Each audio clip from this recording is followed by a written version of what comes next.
आप सभी का खैर मकदम है आपके अपने official YouTube channel chalk and duster academy में एक बार फिर से। और आज आप लोगों के लिए मैं एक बहुत ही अहम वीडियो जो है वो लेके हाजिर हुआ हूँ। जैसे कि आप लोगों को मालूम है कि अभी जो है वो हाल फिलहाल में DSSB TGT के जो है वो वैकेंसीज आई हुई हैं और उसके एग्ज़ाम भी हो चुके हैं। कुछ के ख़ास तौर पे उर्दू और पंजाबी के एग्ज़ाम जो है वो आपके हो गए हैं। आप लोग जो है वो आंसर की का वेट कर रहे हैं, यानी कि अपने रिज़ल्ट का जो है वो वेट कर रहे हैं। अब जो इसके साथ जो है वो आपकी रिस्पॉन्स शीट आनी है, लेकिन वो अभी तक नहीं आई है। काफ़ी सारे बच्चे नीचे कमेंट्स में बहुत पूछ भी रहे हैं कि तेरी रिस्पॉन्स शीट का क्या हुआ या तुम्हारी आंसर की का क्या हुआ। तो ये मेरे हाथ में नहीं है। जैसे ही DSSB ऑफिस जो है वो जारी करेगा आपको उसके बारे में जो है वो इन्फॉर्मेशन दे दी जाएगी। लेकिन उसके साथ साथ कुछ बच्चे ऐसे हैं जो वीडियोस का इंतज़ार करते हैं और उनकी रिकमेंडेशन पर जो है वो वीडियोस बनती है।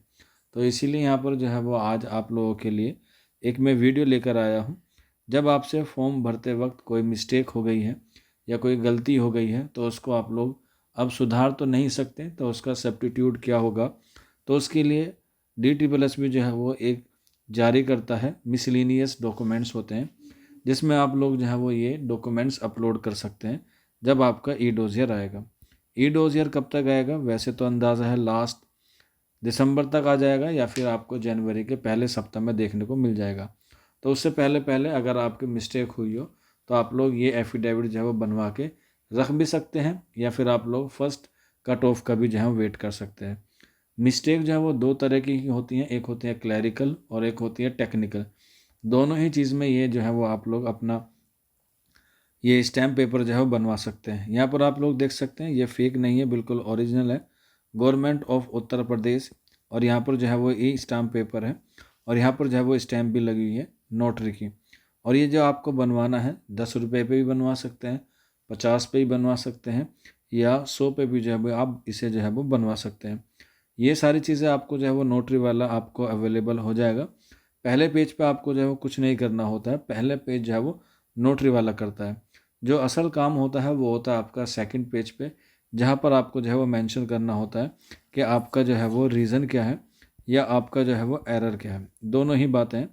अगर किसी बच्चे को इसका पूरा PDF चाहिए या फिर कोई बच्चा इस एफिडेविट की PDF चाहता है तो ये नंबर आप लोग नोट कर लीजिएगा, 9045220432। इस पर जो है वो आपको सारी हेल्प मिल जाएगी DSSB TGT के सब्जेक्ट के रिगार्डिंग या फिर उर्दू के रिगार्डिंग भी। अगर आप और कोई से सब्जेक्ट के भी हैं तो आप लोग जो है वो ये स्टैम्प पेपर बनवा सकते हैं, या आप लोग जो है वो इसे अरेंज भी कर सकते हैं। ये ऑल इंडिया में कहीं पर भी स्टेट का होगा, आप जो है वो ये बनवा सकते हैं। ज़रूरी नहीं है कि उत्तर प्रदेश का ही हो, आप अगर राजस्थान से भी हैं तो आप लोग सेम फॉर्मेट में जो है वो बनवा सकते हैं। वैसे तो ये ऑनलाइन भी बन जाता है, लेकिन आप लोग जो है वो इसे ऑफलाइन भी बनवा सकते हैं। चलिए, अब जो इसका सेकंड पेज है वो मैं आपको जो है वो दिखाता हूँ, जो आपके लिए सबसे अहम है। यहाँ पर आप लोग देख सकते हैं नीचे की तरफ जो है वो 10 रुपये का क्या है, ये स्टैम्प पेपर है। आप 50 पे भी बनवा सकते हैं या फिर आप लोग 100 पे भी जो है वो बनवा सकते हैं। बस याद रख लीजिएगा ये जो स्टैम्प है ये जो है वो ज़रूर होनी चाहिए। ये क्या होती है? मैंडेटरी होती है। स्टैम्प के साथ साथ आपको जो है वो एक चीज़ का और ख़ास तौर पर ख्याल रखना है, और वो ये है आपके ये जो है वो स्टैम्प, यानी कि इसे आप लोग एक तरीके से कह सकते हैं ये एक टिकट होते हैं, ये भी जो है वो लगे होने चाहिए। और उसके साथ साथ जो है वो इस पर स्टैम्प भी होगी, और यही जो है वो आपका क्या माना जाएगा, वेरीफाई माना जाएगा। दोनों स्टैम्प और ये दोनों टिकट जो है वो आपके लगे हुए होने चाहिए, तभी आपको जो है ये आपका सर्टिफिकेट वैलिड होगा। तो आप देख सकते हैं ये एफिडेविट का बैक पेज है, या हम लोग कह सकते हैं ये सेकंड पेज है। ये एक कैंडिडेट था जिसने फॉर्म भरते वक्त अपने B.Ed के मार्क्स जो है वो गलती से जो है वो आ, गलती से जो है वो गलत भर दिए थे। बच्चे ने जो है वो अपने एप्लीकेशन फॉर्म में 71.83 भर दिए थे, जबकि उसके मार्कशीट में 73.28 था। तो ये क्या है? ये एक आपका टेक्निकल मिस्टेक थी जो फॉर्म भरते वक्त काफ़ी सारे बच्चों से हो जाती है। इससे पहली वाली वीडियो मैंने आपको बताया था, अगर आप लोग OBC आउटसाइड वाले हैं तो आपको घबराने की ज़रूरत नहीं है।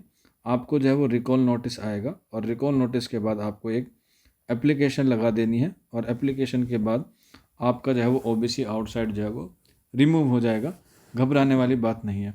लेकिन काफ़ी सारे बच्चों के फॉर्म भरते वक्त नाम में गलत हो जाता है या मार्क्स गलत हो जाते हैं या XYZ कुछ भी गलत हो जाता है, तो घबराने की ज़रूरत नहीं है। DSSS भी आपका कोई दुश्मन नहीं बैठा हुआ है, वो आपको जो है वो जॉब देने के लिए बैठा हुआ है। तो यहाँ पर आप लोग एफिडेविट ले सकते हैं, ऊपर लिखा हुआ होगा। हालांकि नोटरी वाले जो है अच्छी तरीके से इसे जानते हैं। तो सबसे पहले जो है वहाँ पर आप लोग अपना नाम लिख लीजिएगा कैंडिडेट का, और नाम जो है वो आप 10वीं की मार्कशीट से ही मैच कीजिएगा। अगर आपका अलग किसी और मार्कशीट में गलत लिखा हुआ है तो उससे मत कीजिएगा। इसके बाद अपना फादर नेम लिख सकते हैं, या आप अगर फादर नेम हो तो फादर नेम, मदर हो तो मदर नेम लिख लीजिएगा, क्योंकि कुछ बच्चे ऐसे होते हैं जिनके सिंगल पेरेंट्स होते हैं। इसके अलावा अपना एड्रेस जो है वो पूरा मेंशन कीजिएगा, पूरा यानी कि पिन कोड के साथ आपको जो है वो अपना एड्रेस यहाँ पर मेंशन कर देना है। इसके बाद ये लाइन जो है वो आप लोग लिख सकते हैं। इसके बाद कुछ पॉइंट जो है वो आपसे पूछा जाएगा, और पॉइंट जो है वो आप लोग उसमें जो इस तरीके से लिख सकते हैं। सबसे पहले लिख सकते हैं आप that I am a citizen of India. इसके बाद पॉइंट नंबर 2 लिख सकते हैं दैट आई एम परमानेंट या presently resident at aforesaid address, यानी कि जो आपने ऊपर मेंशन किया है, ये बात भी जो है वो आप लोग लिखिएगा। इसके बाद पॉइंट नंबर 3 लिख लीजिएगा that I had applied for the post of, जो भी आपकी पोस्ट है, अगर आपका TGT पंजाबी है तो TGT पंजाबी, TGT उर्दू है तो TGT उर्दू। इसके साथ साथ आप अपना पोस्ट कोड जो भी आपका है 80-809/24 है, तो इस तरीके से आप अपना पोस्ट कोड लिख सकते हैं। इसके बाद आप अपना एप्लीकेशन नंबर और यहाँ पर जो आपका एडमिट कार्ड है उसका जो है वो आप रोल नंबर लिख सकते हैं। इसके बाद पॉइंट नंबर 4 जो इम्पोर्टेंट है वो आप लोग लिख सकते हैं। पूरी जो है वो इसमें जो है वो किसी भी तरह का कोई फेक इन्फॉर्मेशन मत दीजिएगा। अगर गलती हुई है तो उसे आप एक्सेप्ट कीजिएगा, और अगर आप लोग चाहते हैं आपका जो सिलेक्शन हो वो आसानी से हो जाए तो इसलिए कोई भी चीज़ मत छुपाइएगा। तो यहाँ पर आप देख सकते हैं इस बच्चे ने लिखा हुआ है that during the online application form filling of aforesaid post, यानी कि TGT जौन सी भी थी बच्चे की, I mistakenly filled the percentage of B.Ed marks 71.83 in my application form, the correct percentage of my marks in B.Ed 73.28, यानी कि 71.83 थी, कैलकुलेशन में हो गई होगी गलती, और उसका जो परसेंटेज निकल के आया वो 73.28 आया। तो इसीलिए जो है बच्चे ने ये एक एफिडेविट लगाया। और उसके बाद पॉइंट नंबर 5 लिखा that I want to enter my correction information in the record of concern authority, यानी कि DSSB।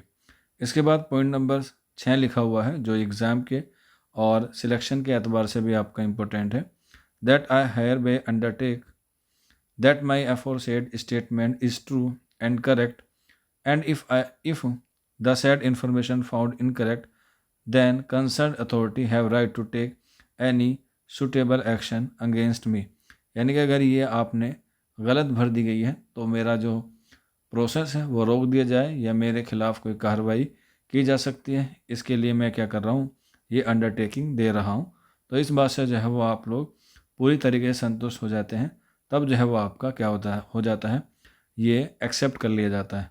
अब ये एफिडेविट आपने बनवा लिया, हालांकि ये रिकॉल नोटिस आने के बाद जो है वो बनवाना पड़ता है, या फिर आप लोगों का जब डोजियर आता है तब।